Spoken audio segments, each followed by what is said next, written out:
तो बच्चों रिया और अमर के साथ 2 दिन से भूखी प्यासी एक छोटे से टूटे फूटे घर में रहकर अपने जीवन की गरीबी को याद किए रोए जा रही थी। माँ, बहुत भूख लगी है। दीपा रोते रोते ही गांव में काम की तलाश में निकल पड़ती है। इधर दीपा के पड़ोस में रहने वाला एक दर्पण नाम का धनी व्यक्ति, जिसका बेटा चिंटू, जो रिया और अमर का हम उम्र था, जो आए दिन रिया और अमर के घर आकर कर उन दोनों को परेशान करता रहता था। वो चिंटू दीपा के जाते ही अमर और रिया के पास चला आता है और उनके हाथ से वो बासी रोटी छीन कर अपने कुत्ते को खिला देता है। अरे ये क्या चिंटू, तूने हमारी रोटियां इस कुत्ते को क्यों खिला दिया? गरीब कहीं के, तुम दोनों की ये रोटियां खाने की भी औकात नहीं है। चिंटू के हाथ में एक होली खेलने की पिचकारी थी, जिसमें होली का रंग पानी में मिला था। चिंटू उस पिचकारी से रिया और अमर के चेहरे पर रंग छिड़कता है और खूब हंसने लगता है। अरे अरे चिंटू चिंटू, ये क्या कर रहा है?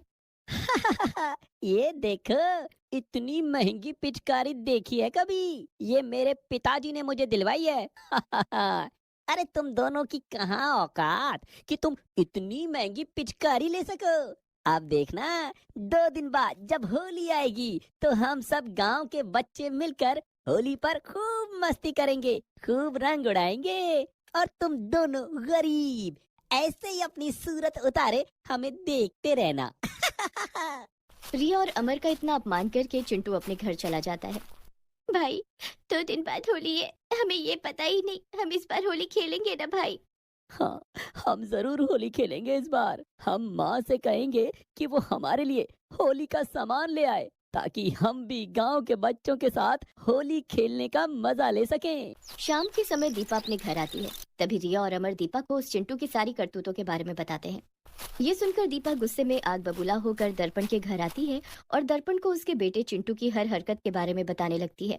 सुनाए गरीब कहीं के, तुझे मैंने कितनी बार कहा है, तेरी औकात नहीं है हम जैसे अमीरों से बात करने की। और मेरा बेटा इस बड़े से महल में रहकर बढ़िया बढ़िया पकवान खाता है, वो तेरे जैसी गरीब के घर आकर क्यों तेरे बच्चों के साथ से रोटी छीनेगा? हमारे घर का कुत्ता भी तेरे घर के खाने से बढ़िया खाना खाता है। चल निकल यहाँ से अब, वरना धक्के देकर इस घर से तुझे बाहर निकाल दूंगा, गरीब कहीं की। दीपा रोते रोते वापस अपने घर चली आती है। देखते ही देखते एक दिन बीत जाता है। शाम के समय, माँ, गांव में हर इंसान होली की कितनी धूमधाम से तैयारियां कर रहा है। बच्चे, बूढ़े, नौजवान, हर कोई होली खेलने का उत्सव मना रहा है। हाँ माँ, इस बार हमें भी होली खेलना है। हमें होली की पिचकारियाँ और रंग लाकर दीजिए ना, ताकि हम भी होली खेलने का आनंद ले सकें। मेरे बच्चों, अब मैं तुम दोनों को कैसे समझाऊं? मेरे पास इस समय एक पैसा नहीं है। मैं कहाँ से तुम्हारे लिए होली का साजो सामान लाऊं? इसीलिए बच्चों, हम जैसे ये गरीब नहीं खेल पाएंगे ये होली। दोनों बच्चे दीपा से होली खेलने की बहुत जिद करने लगते हैं, पर दीपा उन्हें हर बार मना कर देती है। आखिरकार दोनों बच्चे उदास होकर सो जाते हैं। देखते ही देखते अगला दिन निकल आता है। आज होली का त्योहार था। सारे गांव वाले बड़े मजे से होली खेल रहे थे। हर तरफ खुशियों भरा माहौल था। बस उदासी कहीं थी तो वो थी दीपा के घर पे।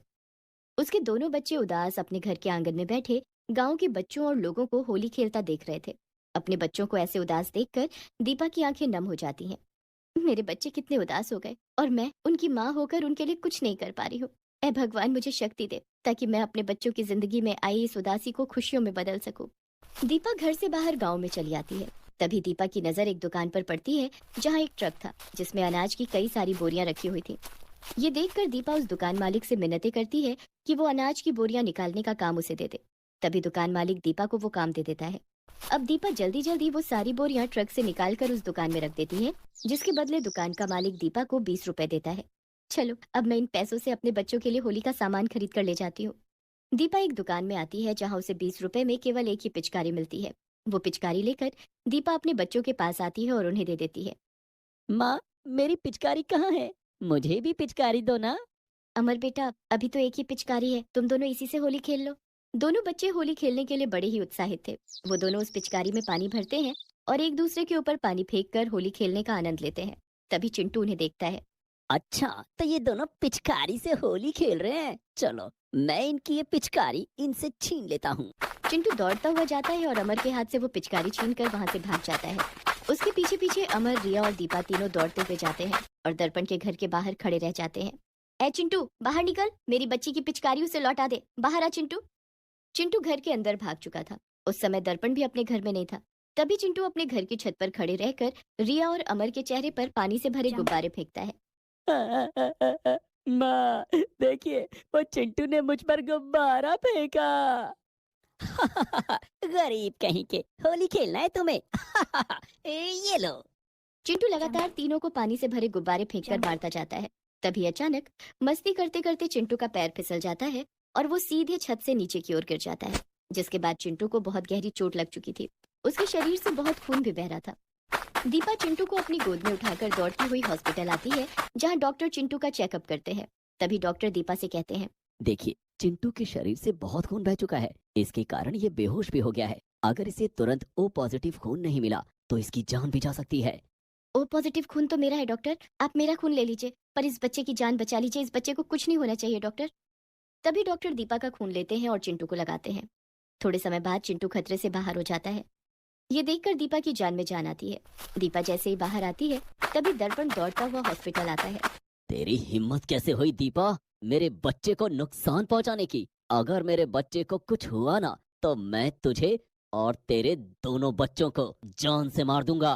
दर्पण दीपा की बात सुने बिना अंदर चिंटू के पास चला जाता है। जब वो चिंटू को ठीक ठाक देखता है तो उसकी खुशी का कोई ठिकाना नहीं रहता।